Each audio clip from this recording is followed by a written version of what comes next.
بعد فأعوذ بالله من الشيطان الرجيم بسم الله الرحمن الرحيم سارعوا إلى مغفرة من ربكم وجنة أرضها السماوات والأرض صدق الله العظيم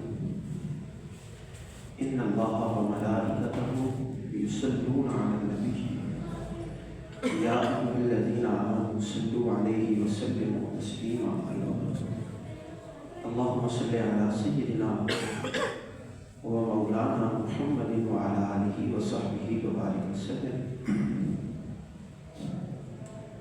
الصلاة والسلام عليك يا سيدي يا رسول الله وعلى آلك وأصحابك يا سيدي يا رحمة للعالمين بعد الحمد والصلاة نهایت ہی باجو کے احترام عزیز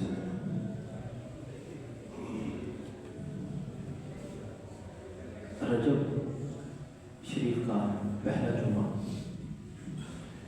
بڑے مبارک دن بابرکت لمحات رمضان مبارک کی تیاریاں شروع ہو چکی ہیں۔ اللہ تعالیٰ سے دعا ہے اللہ تعالیٰ ہمیں رجب کی شعبان کی برکتوں سے مالا مال فرمائے اور رمضان مبارک کی ہر گھڑی سے ہر رحمت سے ہمیں حصہ عطا فرمائے۔ سورہ آل عمران کی آیت نمبر 133 ہے 135۔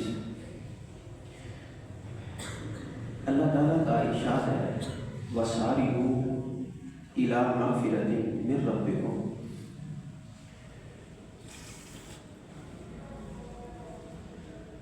اور دوڑو اپنے رب کی مغفرت کی طرف،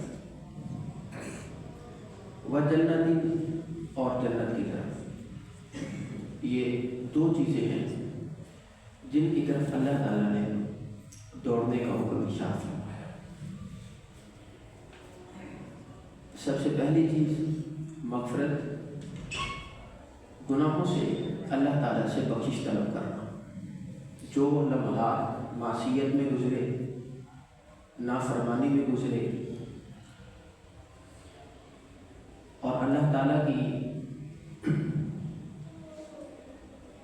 اطاعت کو بھول کر جو ہم نے لمحات گزار دیے، ان لمحات کی بخشش طلب کرنے کو مغفرت کہتے ہیں۔ تو اللہ تعالیٰ نے فرمایا کہ مغفرت کی طرف دوڑو، یعنی جلدی کرو۔ جو لمحات بے دھیانی میں گزر جائیں، معصیت و نافرمانی میں گزر جائیں، ان کو ایسے چھوڑ نہ دو۔ اگر گناہ ہو جائے تو توبہ کرنے میں جلدی کرو، مغفرت مانگنے میں جلدی کرو۔ حضور نبی اکرم صلی اللہ علیہ وآلہ وسلم کا فرمان ہے اس پر کہ جو شخص گناہ کرنے کے بعد توبہ کر لیتا ہے، اللہ تعالیٰ اس کے گناہ کو مٹا دیتا ہے۔ یہ حدیث ہے نبی کریم سے۔ تو جب کبھی کوئی گناہ سرزد ہو جائے، نافرمانی ہو جائے، اطاعت گزاری سے انسان کا دل تھوڑا سا ادھر ادھر ہو جائے، تو ان لمحات کو آنے والے جو چند لمحات ہے اس کو جب انسان کے ذہن میں خیال آتا ہے کہ یار یہ گناہ ہو گیا ہے، اس کو ایسے چھوڑ نہ دیا جائے، دیکھنے کے بعد میں کبھی نہیں، فوراً توبہ کرے، اللہ تعالیٰ سے مغفرت طلب کرے، اور اللہ تعالیٰ ان کے گناہوں کو معاف فرما دیتا ہے۔ جب شیطان کا اور اللہ تعالیٰ کا مکالمہ آپس میں ہوا تو شیطان نے اللہ تعالیٰ کی بارگاہ میں یہ عرض کی کہ میں تیرے بندوں کو بہکاؤں گا، ہر طرف سے ان کے سامنے سے، پیچھے سے، آگے سے، ہر چاروں طرف سے میں تیرے بندوں کو ورگلاؤں گا، گھیروں گا، اور ہر لمحہ ان کا تیری نافرمانی میں گزروں گا۔ تو اللہ تعالیٰ نے فرمایا میرا بندہ جب توبہ کرے گا میں اس کی توبہ کو قبول فرماؤں گا۔ تو توبہ کرنے میں انسان کو ایک لمحہ بھی دیر نہیں کرنی چاہیے، ایک لمحہ بھی۔ اور نبی کریم علیہ السلام کی حدیث یہ بھی اشارہ ملتا ہے کہ جو شخص رات کو سوتے ہوئے توبہ کر لیتا ہے، اللہ تعالیٰ اس کے سارے گناہوں کو معاف فرما دیتا ہے۔ دن میں جو گزرے ہیں، جو معصیت میں لمحات گزرے ہیں، تو کوشش کریں کہ مغفرت کی طرف جلدی کریں۔ کوئی پتہ نہیں کہ انسان کی زندگی کب ختم ہو جائے، چلتا پھرتا انسان آرام سے گرے اور ختم ہو جائے، کوئی پتہ نہیں۔ تو جب آپ بیٹھے ہیں لمحہ کسی بھی وقت، گھر میں، بازار میں، دکان میں، اللہ تعالیٰ سے بخشش طلب کریں۔ اللہ تعالیٰ سے جو مانگا جائے اللہ تعالیٰ عطا فرماتا ہے۔ پہلی چیز تو یہ ہے۔ دوسری چیز جو آج کا ہمارا خاص ٹاپک بھی ہے، وساریعوا الی مغفرۃ من ربکم وجنت ہے، دوڑو جنت کی طرف۔ کدھر دوڑو؟ جنت کی طرف۔ اب یہ قرآن صرف رٹا مارنے کے لیے نہیں ہے، سمجھنے کے لیے ہے، ہر دور کے لیے۔ اب اگر کوئی انسان سوچے، آپ کسی بندے کو کہیں بھی فلاں کی طرف دوڑ کر جاؤ، تو وہ بندہ موجود ہے نا، جس بندے کو آپ اس طرف بھیج رہے ہیں اس کی پاسبلٹی بھی ہے، ممکن ہے کہ آپ وہ بندہ، آپ بچے کو گھر سے بولتے ہیں بیٹا دوڑ کر جاؤ مسجد میں، نماز کا ٹائم ہو گیا، رن ٹو مسجد، تو مسجد موجود ہے، بچہ آپ کا مسجد تک جا سکتا ہے۔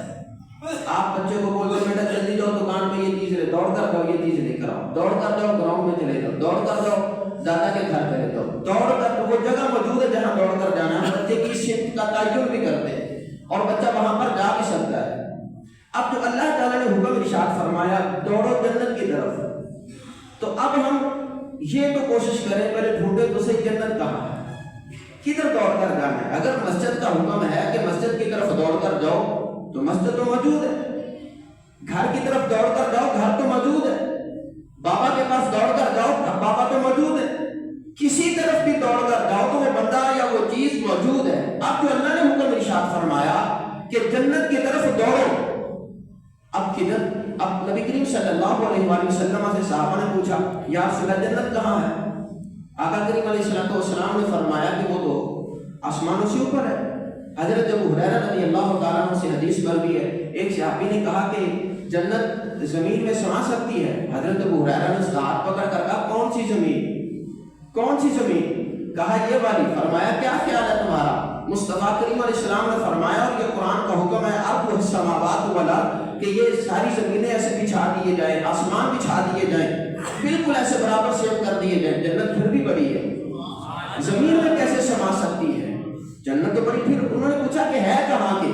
کہا یہ ساتوں آسمانوں سے اوپر ہے، خدا کے عرش کے نیچے ہے جنت۔ تو جب خدا کے عرش کے نیچے جنت ہے، آسمانوں سے اوپر ہے، تو دوڑ کر بندہ آسمانوں پر تو نہیں چڑھ سکتا، کسی کی ممکن ہی نہیں ہے کہ بندہ آسمان پر چلے۔ کدھر دوڑتا ہوا اوپر کی طرف جا رہا ہے؟ کدھر جا رہا ہے؟ جی میں جنت کی طرف دوڑ کر جا رہا ہوں۔ اب جو اللہ نے حکم ارشاد فرمایا کہ جنت کی طرف دوڑو، جلدی کرو جنت کی طرف جاؤ، جلدی جاؤ، تو کیسے جائیں ہم جنت کی طرف؟ جنت کہاں ہے؟ ہم تو یہ زمین کے لوگ ہیں، ہم اس چیز کو مانتے ہیں جو چیز ہمارے ذہن میں آئے، جو چیز ہماری عقل میں آئے، جو ہمارے پاسبلٹی جہاں پر ہم ممکن ہو ہم پہنچ سکے، جو ہمارے دستیابی میں ہو، جس کو ہم آسانی سے حاصل کر سکیں، ہماری تو اس چیز کی طرف رہنمائی کرے۔ کچھ لوگ تو یہ باتیں کرتے ہیں نا، یہ یا تو آسمان کے اوپر کی باتیں کریں گے یا زمین کے نیچے کی باتیں کریں گے، تو ہمیں یہ زمین کے اوپر کی باتیں چاہیے جہاں پر ہم رہتے ہیں۔ تو جب اللہ تعالیٰ نے حکم ارشاد فرمایا کہ جنت کی طرف دوڑو، تو پہلے تو یہ پتا ہونا چاہیے کہ جنت کہاں ہے، جنت کہاں ہے، ہم نے کدھر دوڑ لگانی ہے؟ مشرق کی طرف جانا ہے، مغرب کی طرف جانا ہے، شمال یا جنوب کی طرف جانا ہے، ہم نے جانا کدھر ہے؟ جنت ہے کہاں پہ؟ کون سے شہر میں ہے؟ کون سے ملک میں ہے؟ کہاں کا ویزا لینا ہے ہمیں؟ جنت کہاں ہے جدھر اللہ تعالیٰ نے حکم ارشاد فرمایا کہ دوڑ کر جاؤ جنت کی طرف۔ اب جب اس آیت کے ضمن میں بندہ غور کرتا ہے تو دیکھتے ہوئے تین چیزیں میرے سامنے ہیں حدیث مبارکہ سے کہ جنت کہاں ہے، جنت ہمیں کہاں ملی۔ جو اللہ تعالیٰ نے حکم ارشاد فرمایا کہ دوڑو جنت کی طرف، وہ جنت کہاں ہے؟